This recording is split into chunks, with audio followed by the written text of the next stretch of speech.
আসসালামু আলাইকুম ভাই লোক। বাংলাদেশ থেকে যারা সেনজেনভুক্ত দেশগুলোতে ইউরোপের ভিসার জন্য ট্রাই করবেন, বিশেষ করে কাজের ভিসার জন্য, তারা বর্তমানে আপনারা মাল্টা ট্রাই করতে পারেন যদি ভালো মাধ্যম পান। আর যদি ইন্ডিয়া যাওয়ার মন মানসিকতা থাকে এবং কোনো কারণে ভিসা না হইলে আপনার 1 লাখ থেকে 1.5 লাখ টাকা খরচ হয়ে যাবে, সেটা লোকসান দিতে পারেন, সেটা লোকসান দেওয়ার মন মানসিকতা থাকে, তাহলে রোমানিয়ার জন্য ট্রাই করতে পারেন। রোমানিয়া 2023 সালে খুব বাজে অবস্থা গেল, 2024 সালে কিন্তু যথেষ্ট ভিসা দিচ্ছে এবং দিবে।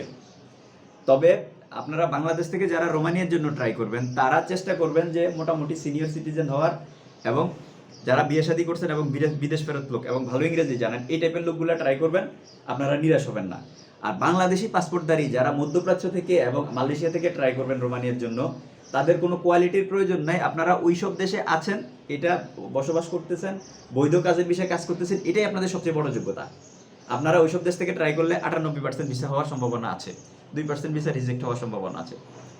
আর বর্তমানে বাংলাদেশিদের জন্য ক্রোয়েশিয়া কিন্তু যথেষ্ট ভিসা দিচ্ছে ভাই, যথেষ্ট ভিসা দিচ্ছে। যারা বাংলাদেশ থেকে ট্রাই করবেন, ইন্ডিয়া অথবা নেপাল গিয়ে যাদের 2.5 মাস 3 মাস অবস্থান করার মন মানসিকতা থাকবে, তারা ট্রাই করেন। কারণ যথেষ্ট ভিসা দিচ্ছে ঠিক আছে, কিন্তু 90% ভিসা দিচ্ছে, 10% ভিসা কিন্তু রিফিউজ করতেছে। এখন আপনি যদি সেই 10% রিফিউজ লোকদের কাতারে পড়ে যান, তাহলে আপনি যে ইন্ডিয়া অথবা নেপাল গিয়ে 1-1.5 মাস, সরি আপনার 2-2.5 মাস 3 মাস থাকা লাগতেছে, এটার জন্য কিন্তু মাঝখান থেকে আপনার 1 লক্ষ থেকে 1.5 লক্ষ টাকা নাই হয়ে যাবে, আসা যাওয়া থাকা খাওয়া বাবদ। আর আপনি আজকে নেপাল বা ইন্ডিয়া গিয়ে পাসপোর্ট জমা দিয়ে আপনার কালকে কিন্তু দেশে ফেরত আসতে পারতেছেন না, কারণ যেহেতু এম্বাসি আপনার পাসপোর্টটা জমা রেখে দিচ্ছে, তারা ভিসা দিলেই, তারা পাসপোর্টটা ডেলিভারি দিলেই কিন্তু আপনি বাংলাদেশে আসতে পারবেন। এখন এই যে পাসপোর্টটা ডেলিভারি দেওয়ার জন্যই কিন্তু তারা মোটামুটি 2 মাস 2.5 মাস 3 মাস সময় নিয়ে নিচ্ছে। সো সেজন্যই কিন্তু আপনার নেপাল অথবা ইন্ডিয়া গিয়ে আপনাকে ক্রোয়েশিয়ার জন্য ভিসার জন্য আবেদন করার পরেও দেশে আসার জন্য ওই পাসপোর্ট গ্রহণের জন্য অপেক্ষা করা লাগতেছে, বিধায় আপনাকে 2 মাস 2.5 মাস 3 মাস থাকা লাগতেছে।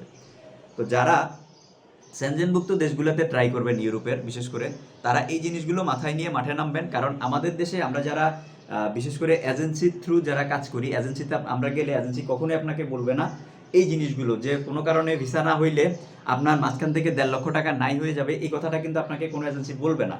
আর বললে আপনি এজেন্সিতে পাসপোর্ট জমা দিবেন না, সেজন্য এজেন্সি আপনাকে সেটা বলবে না। তবে আপনি বুঝতে পারবেন কখন, যখন আপনি ভিসার জন্য আবেদন করছেন, ওয়ার্ক পারমিট আনার পরে আপনি একটা মোটা অঙ্কের টাকা খরচ করে কিন্তু এখন অ্যাপয়েন্টমেন্টও কিনা লাগতেছে। আর অ্যাপয়েন্টমেন্ট কেনা মানেই যে আপনি ভিসা নিশ্চয়তা, বিষয়টা কিন্তু তা না।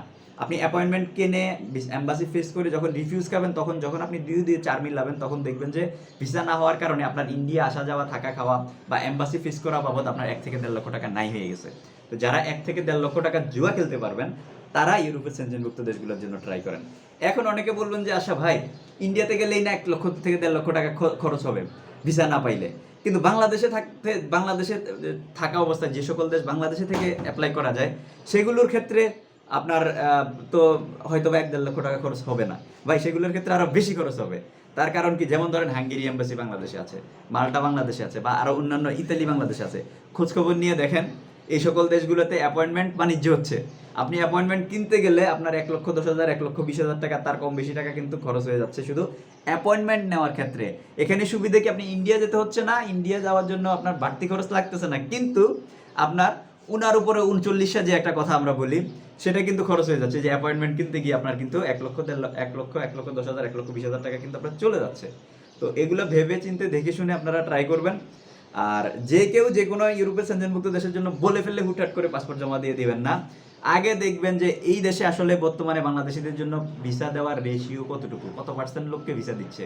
ধরেন সাপোজ উদাহরণস্বরূপ আমি বলি, আমার গ্রামের একজন লোক পোল্যান্ডের ভিসা পেয়ে গেছে। পোল্যান্ডের ভিসা পেয়ে যাওয়ার পরে সবাই, ওই গ্রামের লোকজন সবাই লাগা পাসপোর্ট পোল্যান্ডের পিছনে। এটা করতে যাবেন না। কারণ কি, আপনি খোঁজখবর নিয়ে দেখেন 100 জন লোক দাঁড়ানোর পরে কয়জন লোককে ভিসা দিছে। যেমন পোল্যান্ডে ধরেন 100 জন লোক দাঁড়ানোর পরে 5 জনকে ভিসা দিচ্ছে, 95 জনকে কিন্তু ভিসা দিচ্ছে না। আর এজেন্সিগুলো কিন্তু সফলতা দেখাবে, ব্যর্থতা দেখাবে না। তো এই জিনিসগুলো মাথায় রাখবেন। যে কোনো দেশে, বিশেষ করে ইউরোপের দেশগুলোতে, সেনজেনভুক্ত দেশগুলোতে পাসপোর্ট জমা দেওয়ার আগে ভেবে চিন্তে পাসপোর্ট জমা দিবেন, না হয় কিন্তু বাস খাবেন। ধন্যবাদ, ভালো থাকবেন, ভালো রাখবেন। আসসালামু আলাইকুম।